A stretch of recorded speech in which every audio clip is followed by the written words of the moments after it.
अरे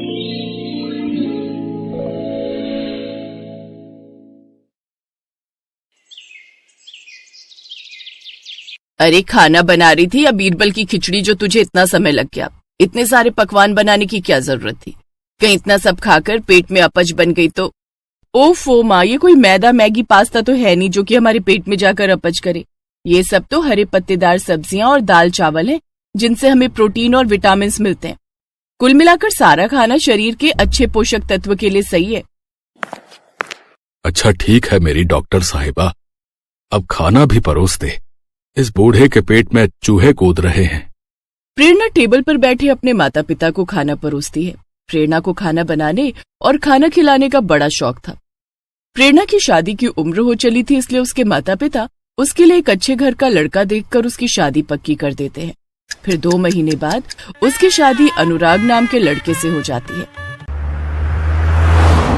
शादी के बाद वो अपने ससुराल आती है, जहाँ उसके सास ससुर, जेठ जेठानी, उनके बच्चे, ननद देवर और एक बूढ़ी दादी सास भी होती है। इतने बड़े परिवार को देख प्रेरणा हैरान थी। ऊपर से कोई मोटा तो कोई पतला था। ये कैसा गेंदे के फूल जैसा ससुराल मिला है मुझे। कोई जरूरत से ज्यादा मोटा तो कोई सूखा हुआ कांटा।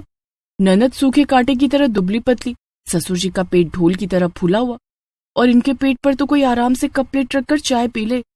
अपने ससुराल वालों को देखकर जहाँ प्रेरणा के मन में उथल पुथल छाई हुई थी, तो वहीं वो इस बात से पूरी तरह अनजान थी कि उसके ससुराल वाले मैगी के कितने शौकीन हैं।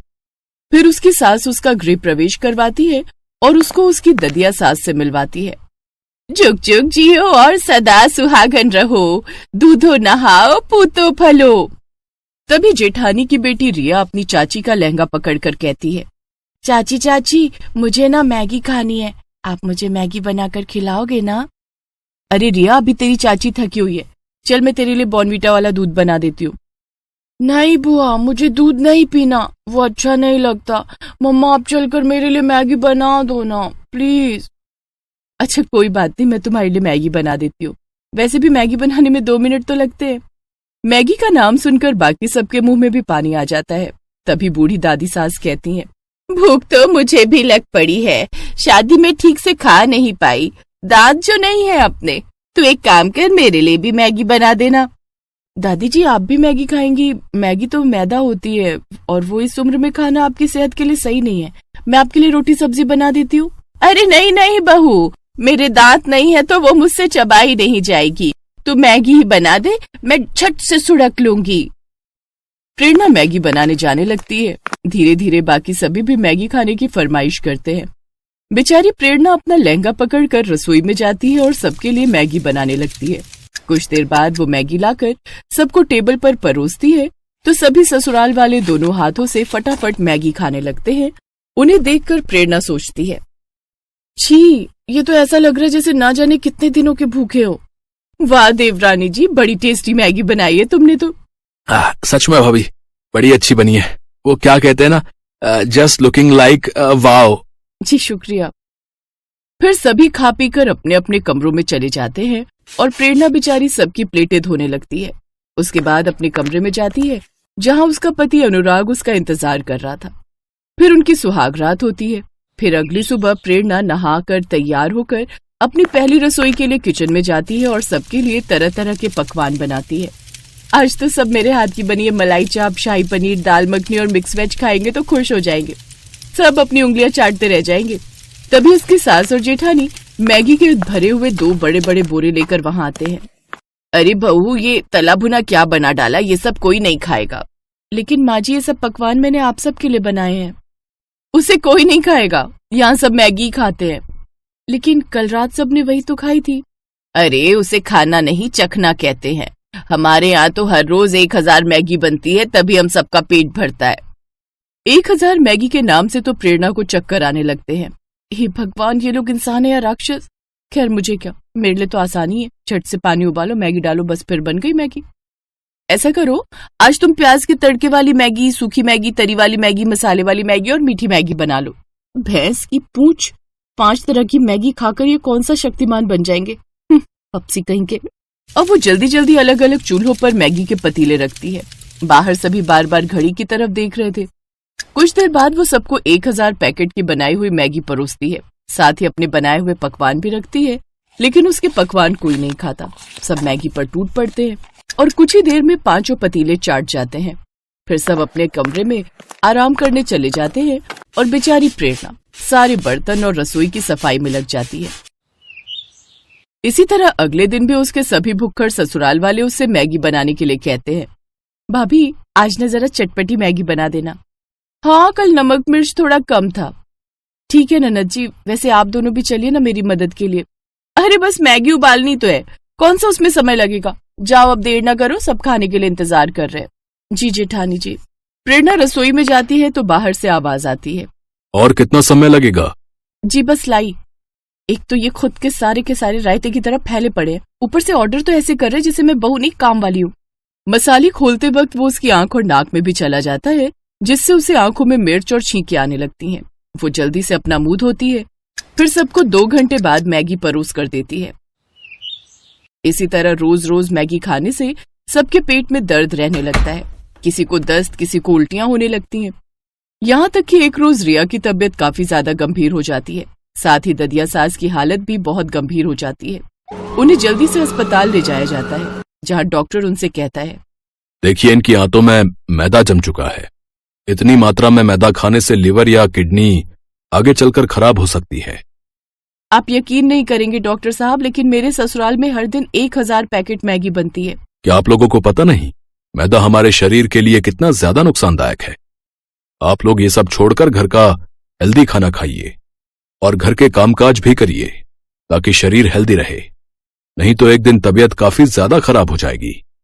कुछ दिनों बाद वो दोनों ठीक हो जाते हैं और अब प्रेरणा के ससुराल वालों को अपनी गलती का एहसास होता है और वो अब मैगी छोड़कर घर का खाना खाने लगते हैं। साथ ही अब घर के बाकी सब लोग भी प्रेरणा की मदद करते।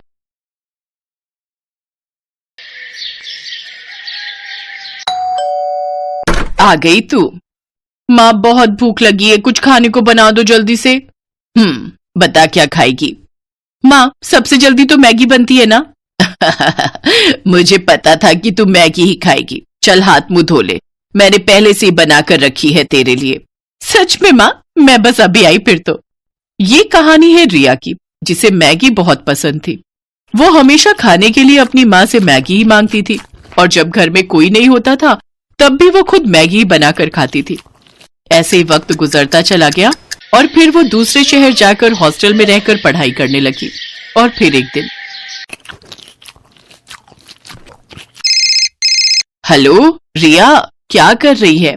कुछ नहीं माँ, बस नाश्ता करके कॉलेज जा रही हूँ। अरे वाह, क्या बनाए नाश्ते में? वो माँ, मैंने मैगी ही बनाई होगी। हाँ माँ, थोड़ी देर हो रही थी तो मैंने सोचा कि मैगी ही बना लूं। अरे मैगी की भूखी, तेरा पेट कब भरेगा इस मैगी से? पेट तो बहुत अच्छे से भर जाता है माँ, बस मन ही नहीं भरता। जब से रिया हॉस्टल में आई थी तब से ही वो दिन रात बस मैगी ही खाती रहती थी। ना तो उसने कभी कुछ और बनाना सीखा और ना ही सीखने में रुचि ली। ऐसे ही उसका कॉलेज भी पूरा हो गया और फिर वो अपने घर लौट गई। फिर एक दिन, सुन जल्दी तैयार हो जाना, ठीक है? क्यों, क्या हुआ? कहीं जाना है क्या? अरे पगली, बताए तो था आज लड़के वाले आ रहे हैं तुझे देखने। क्या माँ, मुझे अभी शादी नहीं करनी। अभी नहीं तो कब करेगी? बुढ़ापे में क्या? चल जल्दी से तैयार हो जा। सरला के कहने पर रिया तैयार हो गई। सुधीर और उसकी माँ कुसुम उसे देखने आए। रिया की सुंदरता देखकर सुधीर ने उसे फौरन पसंद कर लिया और फिर 2 महीने बाद उनकी शादी की तारीख भी तय हो गई। इसी बीच सुधीर और रिया बाहर घूमने गए और फिर एक होटल में। तुम क्या खाना पसंद करोगी? मैं तो राजमा चावल खाऊंगा। वो यहाँ मैगी मिलती है क्या? हाँ मिलती ही होगी, पर होटल में आकर मैगी खाओगी? हाँ, क्यों नहीं। चलो ठीक है, जैसी तुम्हारी मर्जी।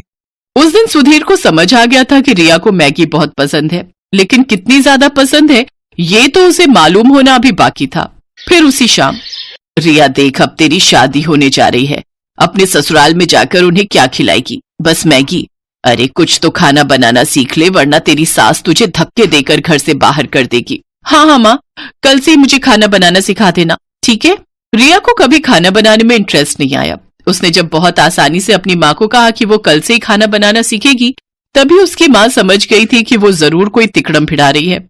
शादी को अब बस 10 दिन बचे थे और अगले ही दिन रिया की 4 सहेलियां उसकी शादी के लिए उसके घर में आकर रुक गईं। सरला समझ गई कि अब वो उसकी सहेलियों के सामने उसे क्या ही खाना बनाना सिखा पाएगी, और हुआ भी वही जिस बात का सरला को डर था। शादी की तारीख आ गई, पर असली कहानी तो अब शुरू होने वाली थी। शादी के ठीक 2 दिन बाद। रिया बेटी, यहाँ आओ। जी माँ जी।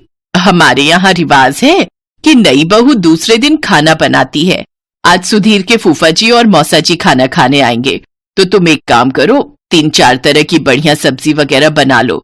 अगर तुम कहो तो मैं लग जाती हूँ तुम्हारे साथ। नहीं नहीं माँ जी, मैं कर लूंगी। रिया ने उस वक्त तो अपनी सास को हाँ बोल दिया, लेकिन अब उसकी हालत खराब हो रही थी, क्योंकि बचपन से उसने मैगी के अलावा कुछ और बनाना सीखा ही नहीं था। वो किचन में गई और झट से अपना फोन खोला और अलग अलग रेसिपीज खोलने लगी। उसने तय किया कि वो फोन से देखकर 3-4 तरह की डिश बना लेगी। उसने खाना बनाना शुरू किया, लेकिन कुछ ही देर में उसके पसीने छूट गए। चावल जल चुके थे, मटर पनीर में मटर तो थे पर पनीर पूरा घुल चुका था। कढ़ी कच्ची थी और भिंडी में नमक तेज हो गया था। रिया समझ गई कि आज उसकी शामत आने वाली है। तभी बाहर से उसकी सास की आवाज आई, बेटा रिया, खाना बन गया हो तो ले आओ, सब लोग इंतजार कर रहे हैं। उसने झट से बर्तन गैस पर चढ़ाए और उनमें पानी उबलने के लिए रख दिया, और ठीक 10 मिनट बाद वो खाने की टेबल पर उन्हीं बर्तनों को लेकर आई। अरे वाह, बहू ने तो काफी कुछ बना लिया। लाओ बेटा, बड़ी जोर की भूख लगी है। हाँ हाँ भाई साहब, सही कहा, भूख तो जोरों की लगी है। जैसे ही मौसा जी ने पहला बर्तन खोला, वो चौंक गए क्योंकि उसमें मैगी थी। हैं? बहू ने तो मैगी बनाई है?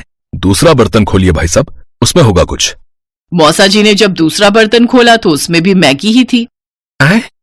इसमें भी मैगी है? जी, ये वाली वेज मैगी है मौसा जी। अच्छा, और बाकी बर्तनों में कौन सी मैगी है बहू रानी? जी, वो तीसरे वाले बर्तन में मसाला मैगी और उस वाले में अंडा मैगी है। खाकर देखिए, बहुत बढ़िया बनाई है मैंने।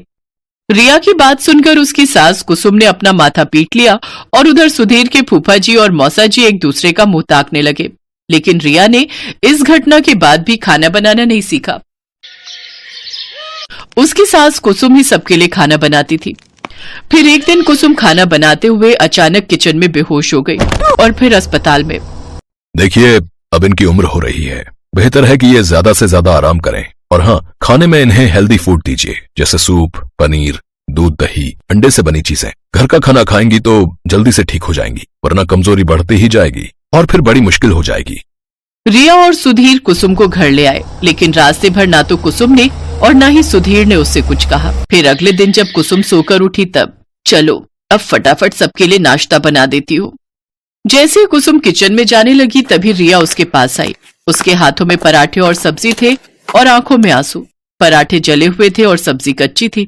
कुसुम ने मुस्कुराकर रिया के सिर पर हाथ फेरा और बोली, कोई बात नहीं बेटा, ऐसा करो, मेरे लिए कुर्सी डाल दो रसोई में, मैं बताती जाऊंगी और तुम बनाती जाना, फिर देखना सब ठीक से बनेगा। उस दिन से कुसुम रिया को हर रोज खाना बनाना सिखाने लगी और रिया भी अब दिल लगाकर सीखने लगी। 6 महीनों तक रिया ने मैगी को हाथ तक नहीं लगाया और अब वो बहुत बढ़िया खाना बनाने लगी। उसकी सास कुसुम भी अब पहले से तंदुरुस्त हो गई थी। फिर एक दिन जब रिया अपने कमरे में थी तभी उसकी सास वहां एक कटोरा लेकर आई। लो रिया, खाना खा लो। अरे माँ जी, मैंने खाना बनाया हुआ है, आपने क्यों? अरे मैगी बनाई है तुम्हारे लिए, मुझे भी तो तुम्हारा थोड़ा ख्याल रखना चाहिए ना।